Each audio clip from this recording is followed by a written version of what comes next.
parti. Mesdames, Messieurs les élus, Monsieur le maire, Mesdames et Messieurs les présidents des différentes associations, je suis obligé de faire cette petite démarche protocolaire en introduction puisque Audrey Gassian a eu la chance de pouvoir intervenir. Que dire de plus simplement par rapport à ce que l'on sait du PDU et la manière dont on doit l'aborder, puisque maintenant il va falloir qu'on apprenne à changer de langage d'ailleurs, puisque c'est le plan de mobilité qui va s'imposer.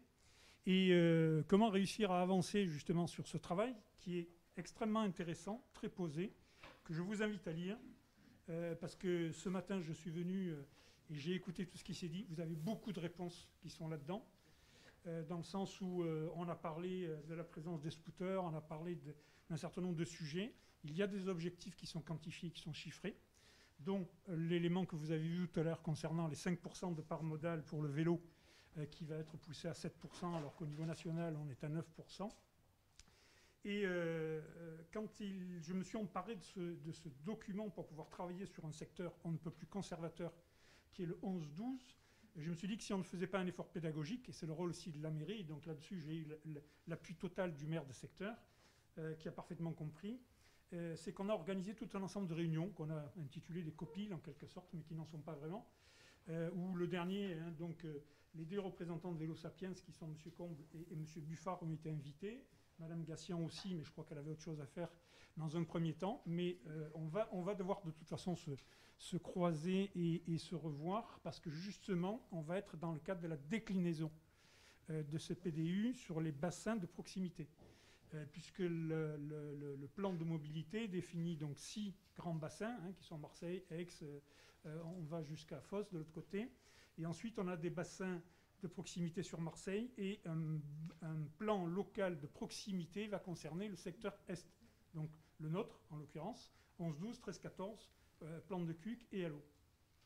Et c'est là qu'on va pouvoir vraiment commencer à rentrer dans le détail.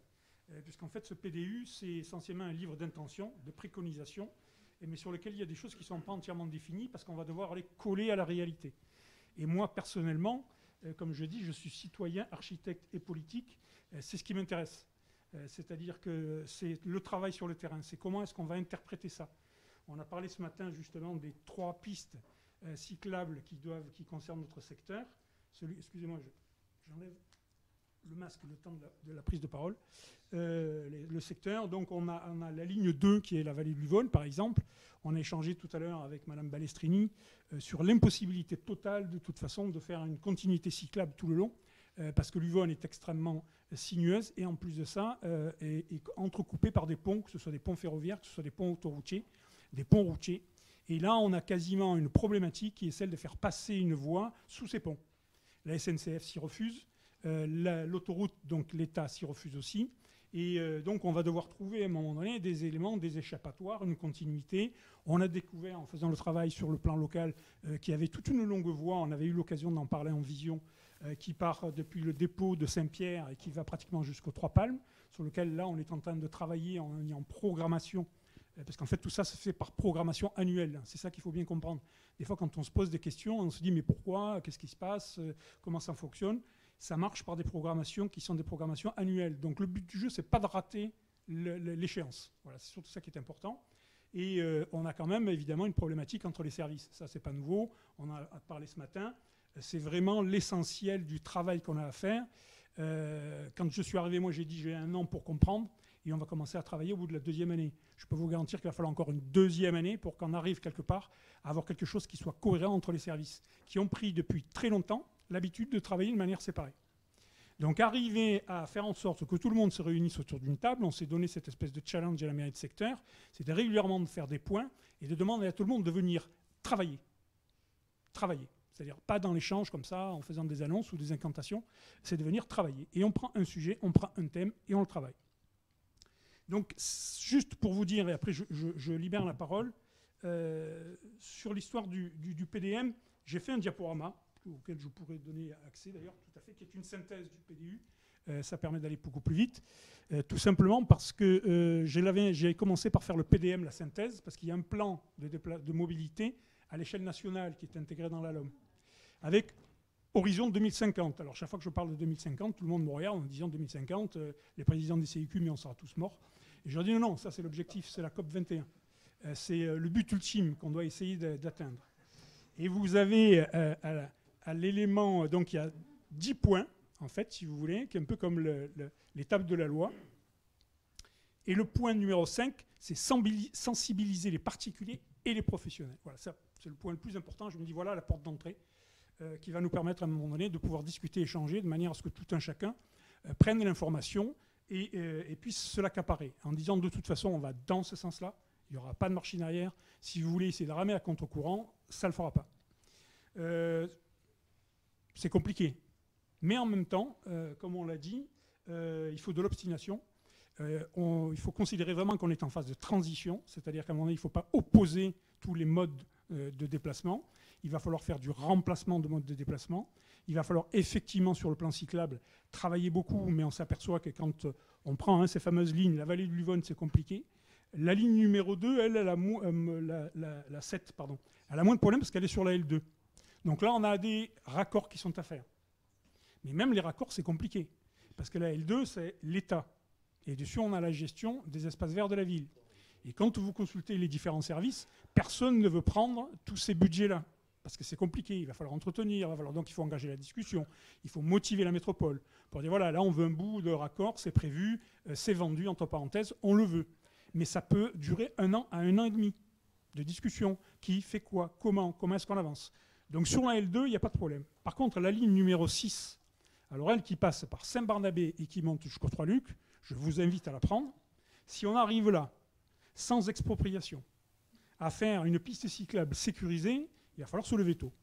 D'ailleurs, elle est en pointillé.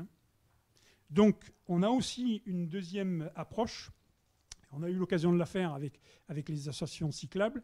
C'est les fameuses zones apaisées, les zones de rencontre. Aux abords des écoles, je crois que vous avez pris ça en main. Ça fait partie des choses aussi qui sont importantes. On a souvent malheureusement des mamans qui voudraient pouvoir rentrer dans l'école pour faire descendre leurs enfants, qui n'hésitent pas à écraser ceux des voisins d'ailleurs au passage. Donc ça c'est un vrai problème. Et on s'aperçoit que là par contre on a un consensus avec les CIQ, parce que souvent ces écoles sont dans des endroits un petit peu secondaires. Et là ils nous disent mais il faut qu'on baisse la vitesse des voitures. Donc là faire des zones apaisées, on va essayer d'en faire une liste. On a commencé à en faire une liste, on a une carte de travail interactive, d'ailleurs sur laquelle on a porté toutes les observations de Ramdam, et qui sont un guide pour moi. Et régulièrement, quand un service fait quelque chose et qu'on n'a pas tenu compte de l'application, je monte au créneau. C'est pas toujours évident, parce que moi je joue la transparence, c'est pas toujours le cas en sens inverse. Il y a des habitudes qui sont comme ça. Donc c'est pas forcément politique au sens politicien, mais ce sont des habitudes qu'il faut arriver à rompre et arriver à faire en sorte de travailler de manière collégiale avec l'urbanisme, avec la voirie, avec le développement durable. C'est pas toujours évident. Or, on sait très bien que la mobilité, justement, la mobilité et l'urbanisme, ça va ensemble, puisque ce sont des propositions aussi qu'on fait. C'est très compliqué aussi, par exemple, de travailler avec la RTM, qui est toujours dans une manière de fonctionner qui est sa fonction propre. C'est pour ça qu'on voit des choses un peu bizarres dans cette ville, des lignes de métro qui font des U, qui repartent, on a l'impression que ce n'est pas cohérent, mais pour la RTM, ça l'est. Parce que chaque fois, elle fait une évaluation de la quantité de personnes qu'elle peut récupérer au passage et le coût que ça représente. Parce que forcément, à un moment donné, il y a le nerf de la guerre, c'est l'argent. Donc c'est vrai que des fois, on a des discussions et des échanges. On s'est battu là avant au niveau de la mairie de secteur, parce que je ne sais pas si vous avez remarqué, mais tous les plans qui étaient présentés au niveau de l'État, il n'y avait rien pour le 11-12. Alors qu'on a le prolongement de la ligne de tramway qui est prévue, qui est inscrite au PDU. Alors on nous a assuré, non, mais c'est une erreur. Alors chaque fois que je voyais passer la carte, crac, j'ai envoyé un petit SMS au maire, j'ai dit, mais qu'est-ce qui se passe là? Parce que si c'est vendu au président, il est hors de question que quelque part on n'ait pas le prolongement. On a eu la garantie qu'on avait bien prévu en 2030, on n'est pas pressé chez nous, le prolongement du tramway jusqu'à la zone de la Valentine, puisque le deuxième travail qu'on fait aussi, au-delà de l'information des CIQ, c'est on fait des réunions avec toutes les entreprises, puisque là on a les générateurs de mobilité, il y en a 5 qui sont déclinés dans le PDU, et dont les zones d'entreprise et bassins d'emploi. Et le questionner les entreprises, c'est aussi très important, parce qu'on a vu ce matin qu'on avait des problèmes d'information et de remontée d'information. Et je vous donne un petit exemple qui est très intéressant. Une grande enseigne, elle, qui est toujours dans le principe de no parking, no business.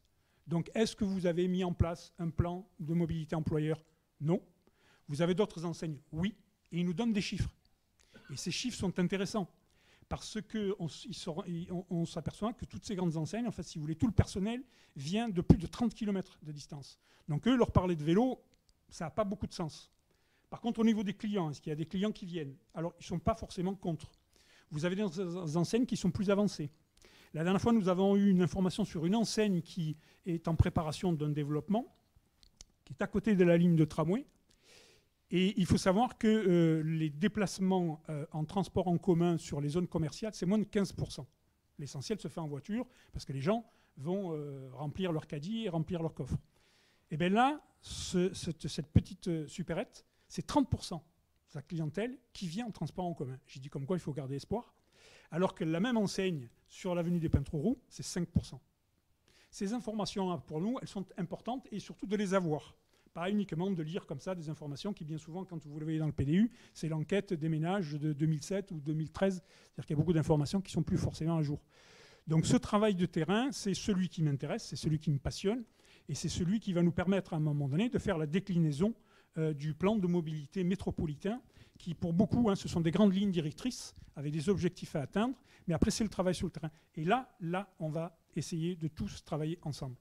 Là, on va commencer avec Mme Gassian. Jusqu'à présent, on n'a pas eu l'occasion de beaucoup échanger parce qu'on était tous en phase de réflexion et de recherche. Quand on va commencer à décliner sur les bassins, là, on va être obligé de le faire. Parce qu'on a des coutures qui vont devoir se faire. On va avoir des échanges qui seront fructueux, des fois qui seront, j'allais dire, peut-être un peu rudes, mais je crois que le vice-président de la métropole de Grenoble nous l'avait dit dans une interview, un homme assez remarquable, et il a eu une position qui est extraordinaire. C'est prendre et considérer le vélo comme un mode de transport comme les autres. C'est un changement culturel d'habitude qui est énorme. On ne s'en rend pas compte. Ici, j'allais dire, on est tous convaincus, même si nous ne sommes pas forcément du même bord politique, nous sommes tous convaincus que de toute façon, ce changement de comportement, il va falloir devoir se faire, mais on ne va pas pouvoir aller à la confrontation.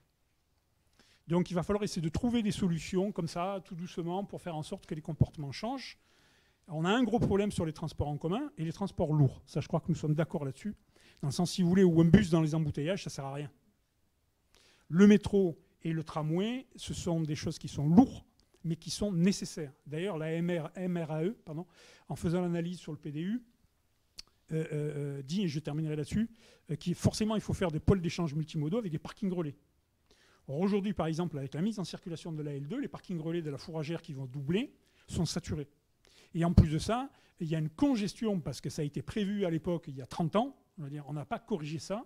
Et on a des bretelles de sortie et d'entrée qui sont complètement aberrantes. Bon, c'est comme ça. On se retrouve à sortir des dossiers qui ont 20 ans, 30 ans, qui ont très peu évolué.